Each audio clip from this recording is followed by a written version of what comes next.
Hello. For those of you who have forgotten, and there's a pretty good chance, I'm Seth Emerson with the Macon Telegraph and Columbus Ledger-Enquirer, and Gentry, Estes, dogs247.com. thank you for elucidating that. 247, 247, not rather 24/7? 247. 247, okay.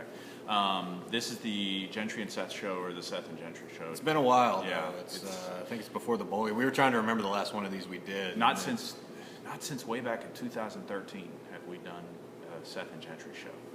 And our adoring public, maybe the one or two guys on my board who've asked. Yes. So let's go back and talk about bowl practice, and then just kind of work our way forward. Or do you want to just go ahead and skip ahead to spring practice? Well, the only thing I think that carried over was the move of Trammell Terry. Other than that, yeah, you've got it's a little different feel around here these days. There's been a lot happened since we last did one of these. Yeah. Defensive coordinator talks a little different. Doesn't talk down to you as much as the previous guy, maybe. But go ahead. Go ahead. You think he's up in Louisville watching this and going, "Hey, I was nice to that guy." I don't know. Maybe the new defensive coordinator will talk down to us eventually. I mean, what's your?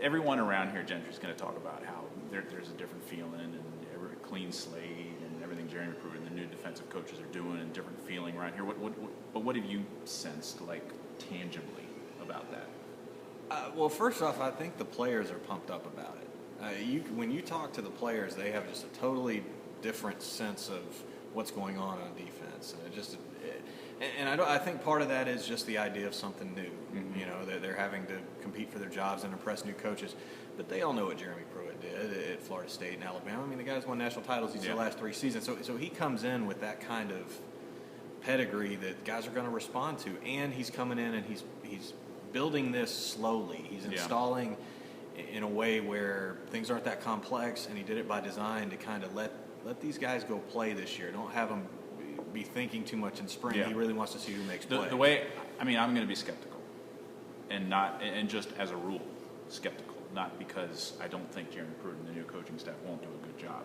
I just think 4 years ago you were probably hearing a lot of the same optimism with the new defensive coordinator. And you know what? For all that people have kind of crapped on Todd Grantham around here the last year or two, the first year was okay. There was a little bit of improvement. And the second year was very good. It was. So, you know, I'm just want to be skeptical from a standpoint of let's not award them the national championship right now, and that this defense is just going to spike up immensely and you're of good feelings, yada, yada, yada. But I prefer to kind of focus on what the tangible changes are kind of going on. And I think when you had Todd Grantham coming from his NFL background, you had a lot more emphasis, I think, on scheme. And whereas what's going on out there right now with Jeremy Pruitt, who comes from a high school background, as does Kevin Scherer, is you see more teaching and more emphasis on technique. I agree, and I think maybe a little more Jimmys and Joes than X's and O's. Yeah, and more people will see the field.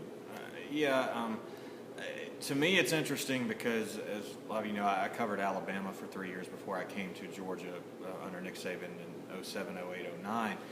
Pruitt was not an on-field coach then. He came on in 10, but I watched how they structured practices and how they teach the secondary, how Nick Saban teaches the secondary, because that's the position he coaches, cornerbacks.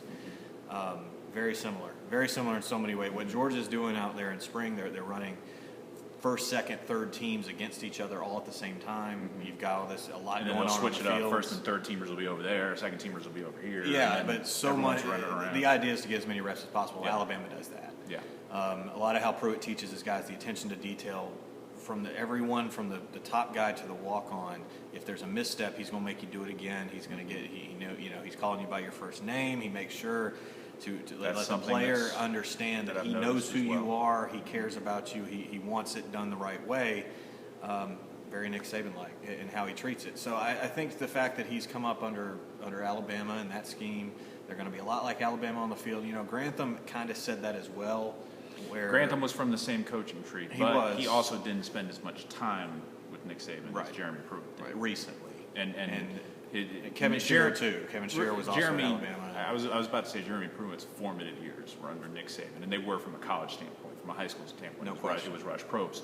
Todd Grantham was just kind of part of the Saban coaching tree, but I think Grantham was more actually. I think if you were more realistic, I think he'd be more Bill Belichick coaching. Grantham was certainly an NFL guy. and a lot of how he did things. Pruitt, absolutely not. Yeah. I think it's that's your difference.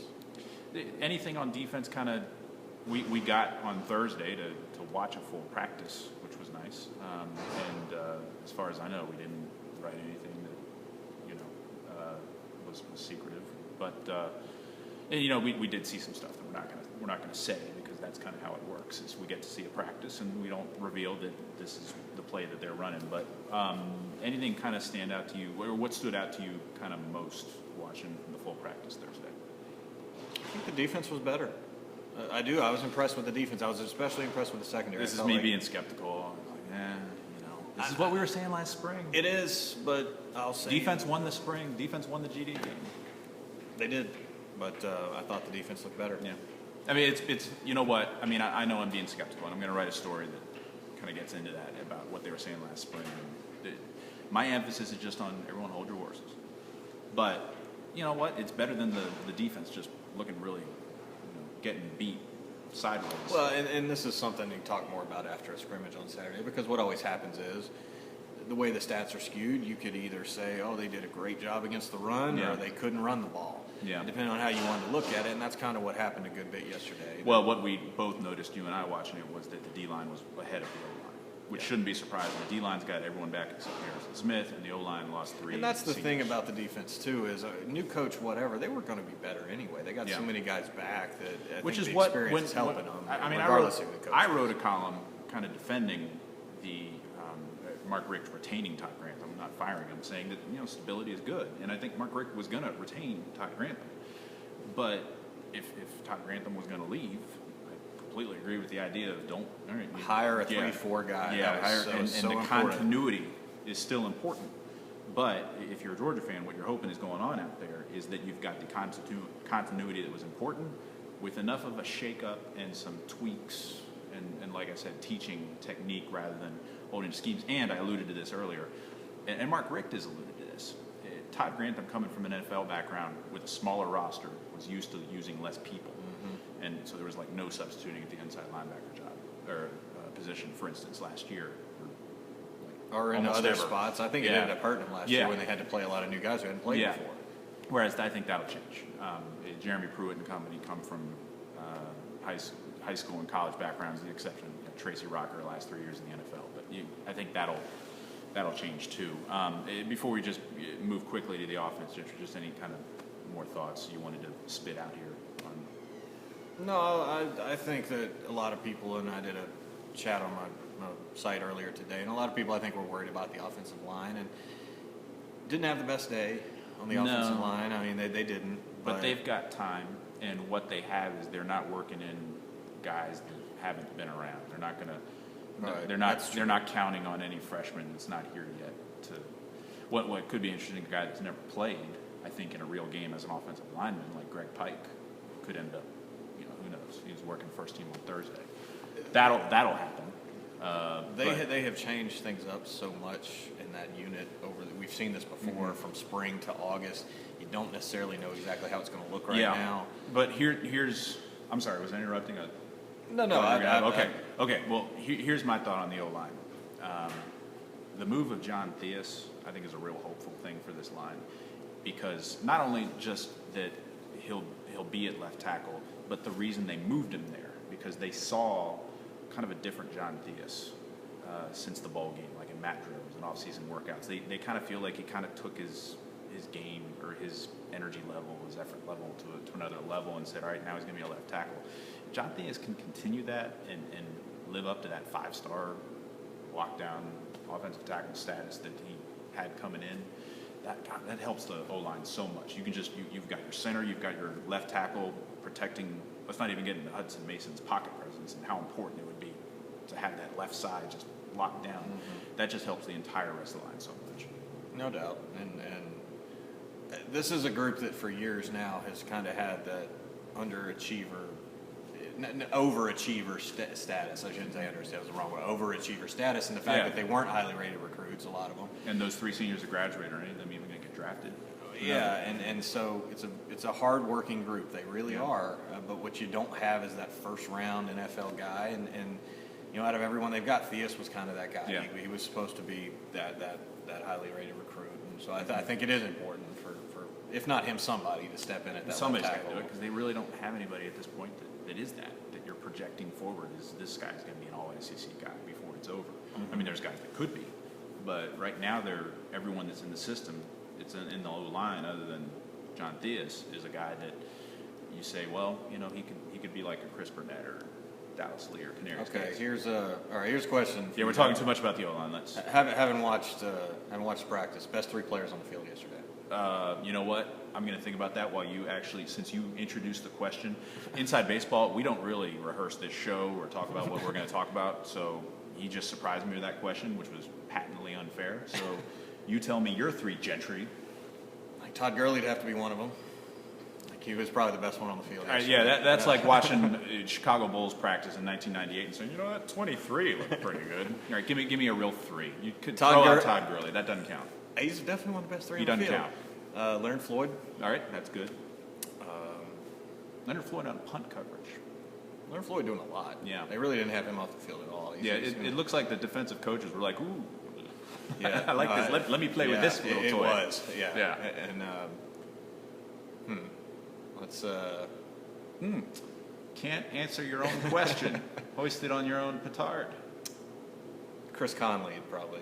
Yeah. He made some that's real nice plays. You know, yeah, I hate to interrupt you. Actually, I like to interrupt you.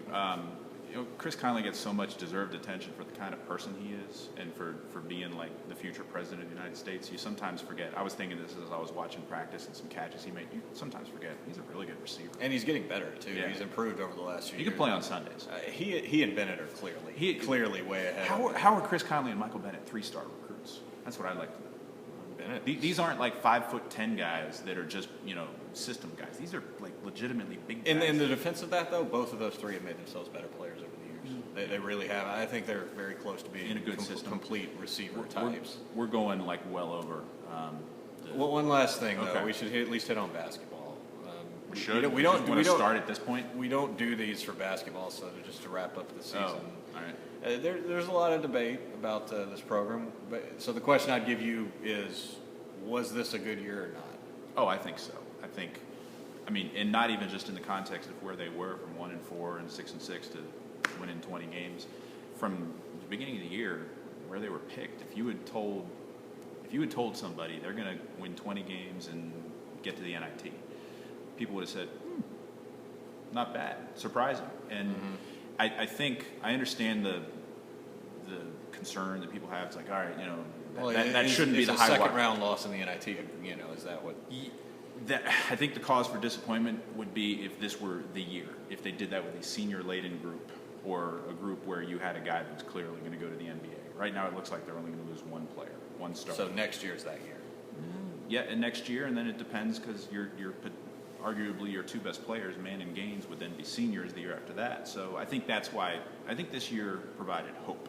It wasn't, you know, wow, let's throw a parade for an NIT team. It was, this program maybe headed in the right direction. And that's what they had to have. They had to have at least a reason for people to think, okay, it's on the upswing now. And I think they did do that. That is, I agree with that. When the Kentavious Caldwell-Pope decision was made, there were a lot of people who said Mark Fox is a lame duck. They're going to stink. And you know what? Mark Fox survived the year. He survived the hot seat. They were about 2 wins in non-conference away from going to the NCAA tournament. Or 2 wins yeah. 2 wins, period, really. I mean, let's say anyway. I would say 3 because the SEC's ratings were so bad. Beat Georgia Tech, Nebraska in that Davidson, 7th place game. Yeah. Nebraska ended up going to the tournament. Yeah. And at that time, that was a throwaway. Yeah, that was the last game in Charleston. Went at Auburn, beat Vanderbilt at home. But by the way, a lot of these games people forget. Like Kenny Gaines missed the Vanderbilt game. Brandon Morris was out the first. And that Vanderbilt game really might have been their worst game of the whole season. Yeah, we're going way overboard. But you know, This was fun. We'll do it again. I hope for those of you who went the whole way, we really appreciate it. For the rest of you, we'll do better next time. Yeah. See you later.